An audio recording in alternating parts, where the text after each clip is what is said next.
guys, welcome back to another video. In this video I'm going to be doing a postpartum Q&A. I'm answering your questions about some things postpartum, and I love doing these kind of videos because I really like answering your questions or doing your requests. So if you enjoy this video, give it a thumbs up and make sure you're subscribed because I've got a lot of postpartum things in the work for you guys. More what I ate to lose weight and just my progress as I lose this baby weight. So let's get into your questions. I've got 6 questions that I'm going to answer for you guys, and I want to keep this concise because I know Q&As can get really long. So the first question is, am I supplementing postpartum? And if so, what am I taking? After my first pregnancy with Eli, I didn't supplement at all, and that was just lack of education. It was not a good idea, and I highly recommend supplementing. There truly is something that happens to all of us after we give birth, and it's called postnatal depletion.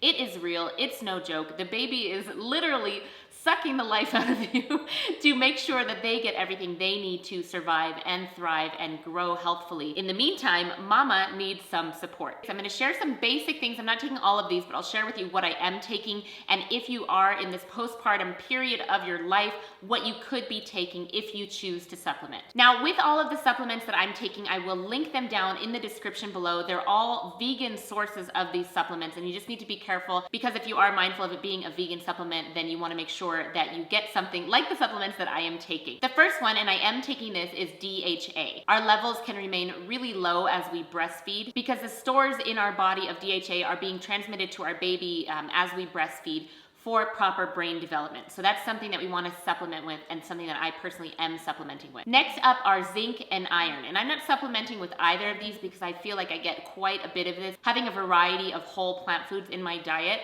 there's lots of foods that you can eat for zinc and iron, and I make sure that I have my bases covered. But if you want to supplement, those are 2 supplements that can be really helpful for postnatal depletion. Next up is continuing with your prenatal vitamins. So I'm still continuing to take my prenatal vitamin, and I'm going to keep taking that for a few more months to come just because it's an added boost of all the minerals and vitamins that I need for myself and also for my baby as I breastfeed. Next is choline, and I am supplementing with this as well. It's very similar to folic acid, and it's really crucial for brain development as well as infant memory. And after I've done research, it's something that I felt like I wanted to supplement with. A B complex, I am supplementing with this as well. That has all of your B vitamins. B vitamins are really crucial for both energy and mood balance after you've had a baby, and they help your body manage and heal from stress and exhaustion, which are just part of the deal when you are postpartum. Of course, talk to your doctor, but if you're dealing with postpartum depression, a B complex will be helpful in that regard as well. And the last thing that I'm taking is an organic ashwagandha. This is an herb that is really helpful for sleep deprivation, which I am in the thick of right now,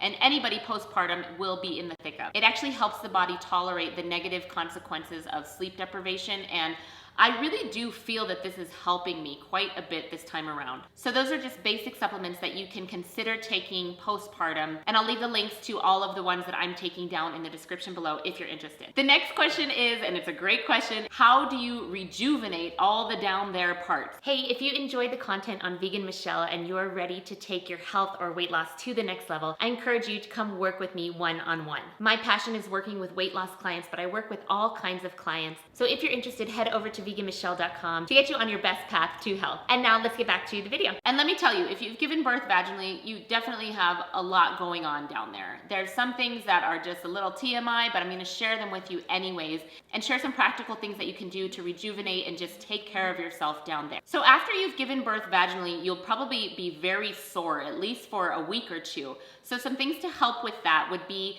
any hard surfaces that you would need to sit on, have a little pillow or a little donut pillow to sit on because everything is very tender and sore from giving birth vaginally. I spoke about in other videos cooling the area with padsicles. So what that is, it's just like a menstrual pad, and then I pour witch hazel on it, I stick it in the freezer, and it becomes this kind of padsicle, which is really helpful and cooling for that whole area that's extremely sensitive after you give birth vaginally. Having a peri bottle filled with warm water or some kind of herbal after birth care tonic next to your toilet is essential because you want to keep the area clean, especially especially if you've had any tearing, and the warm water or the herbal tonic will be helpful in healing that area and keeping it nice and clean. Take a bath whenever you can, because just sitting in warm water is going to help that area heal as well and keep it clean. After you give birth, many women are really afraid of the first time they have a bowel movement, and believe me, it's totally scary. So talk to your healthcare professional and see if it would be okay for you to implement using an herbal tea like Smooth Move, which I will link down below. I think it's really helpful for the first couple of days just to make sure everything's going and that you don't have to do any extra pushing. So after you give birth, you can bleed for upwards of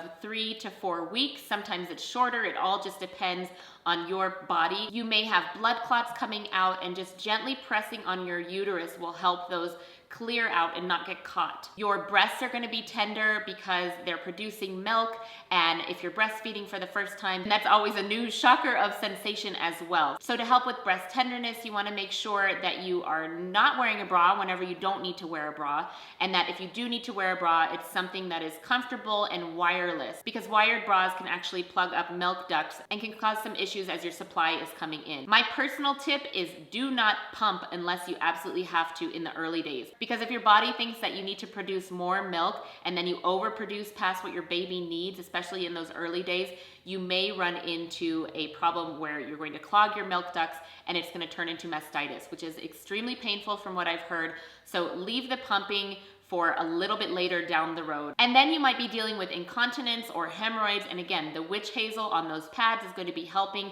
Pelvic floor exercises are going to be key. Whenever you feel like you can do a little bit of deep breathing and a little bit of pelvic floor exercises, you want to start to do that, because you really need to heal that pelvic floor. It's been through a lot of trauma after a vaginal birth, and even focusing on deep breathing, bringing the pelvic floor together. It's a base of muscles at the bottom of your pelvis, and it kind of acts as like a sling or a hammock holding everything in. And so those muscles need to be brought together on an exhale and lifted up like an elevator. That's kind of like the Kegel portion. And then your transverse abdominis, if you think about those deep lower abdominal muscles from hip bone to hip bone, those can be knit together as you exhale after the Kegel part. You can move on to corseting your ribs. So you're really just thinking about pulling everything up and in with good posture. There's lots of different ways to do pelvic floor exercises, from right after birth all the way up to 9-10 weeks postpartum. So if that's something that you're interested in, I am a certified Pilates instructor and I can show you some pelvic floor exercises to do postpartum. Let me know in the comments if you want to see that. The next question is, how long does it take to get back to normal? I wish I could say that you get back to normal. I would say from personal experience, you really don't ever get back to normal. Giving birth and having a child completely changes the paradigm of your life. Well, it did for me anyways. And so on a mental and physical and emotional level, I don't think I'll ever get back to normal. But regarding the body, Chinese medicine says that it takes 2 years to heal from a birth. And I truly believe that's true.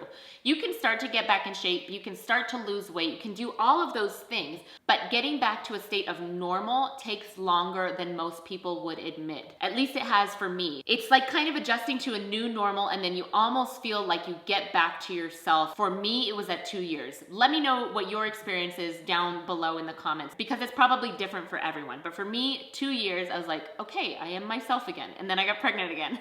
The next question is, what techniques did you use to make sure that you didn't tear as much and to take care for your prolapse? If you don't know, I had a prolapse from my first birth, from just pushing way too hard. And this birth, I was very concerned about that. I was very concerned about not tearing. I had terrible tearing the first time around, and I got the prolapse, so I was very nervous, and it was something that I really focused on. So throughout my entire pregnancy, something that I just kept telling myself over and over is, I breathe my baby down. I really focused on my breathing during the contractions, even in early labor, even before labor, just in pregnancy in general. I would think about breathing in for a count of 4 and exhaling for a count of 6, breathing in through my nose and out through my mouth.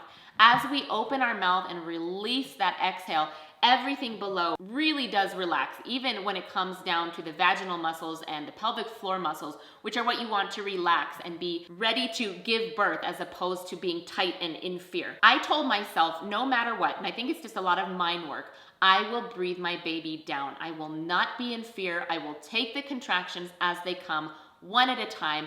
I will focus on my breathing as much as I possibly can, and I will be calm. And thankfully, that's what happened. I was able to maintain that. It took me training my mind and my thoughts about giving birth. Pretty much the entire pregnancy, those are things that I focused on. And so by the time I was ready to actually give birth, I was mentally prepared. And because of that, I had one very minimal tear.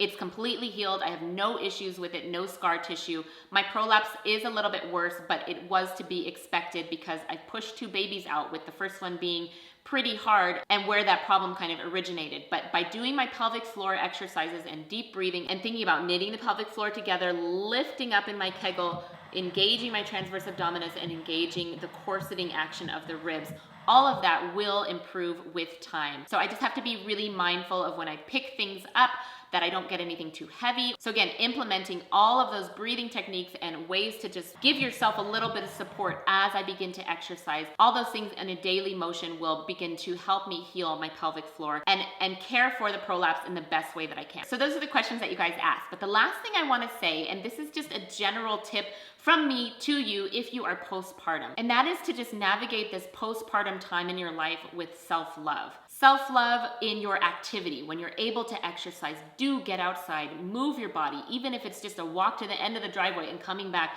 It does something for you mentally as well as physically. You need that time to be able to move your body. Self-love when it comes to your diet and nutrition. Make sure that you're eating good, nutritious foods that are gonna fuel you and your baby. Make sure that you're drinking enough water to fuel yourself as you go through your day. If you're breastfeeding, if you're not, be hydrated. Good nutrition and water will take you a long, long way. Self-love when it comes to sleep. Try your very best to go to bed early. Everybody is sleep deprived at this time, but if you can go to bed early, do it. If you can take a nap, do it.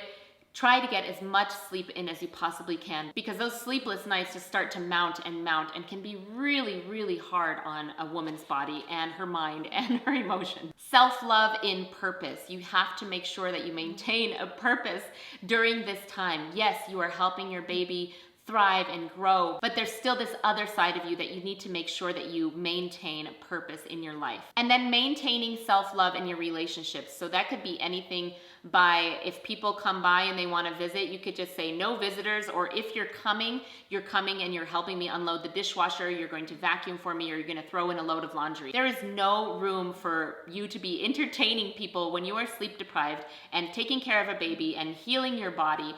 There's no room for it. Be good to yourself. Take time, 5 minutes, breathe deeply, meditate, pray.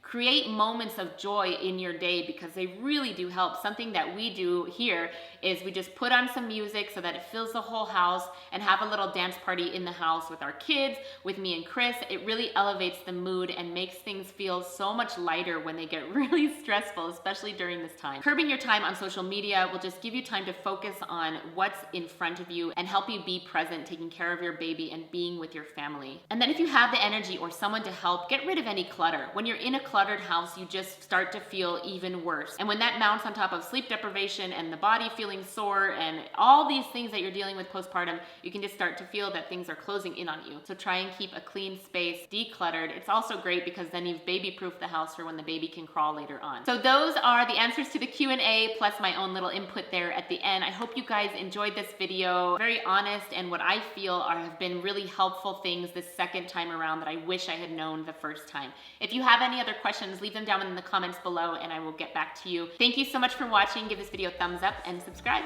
for more videos to come. I'll see you guys very soon. Bye.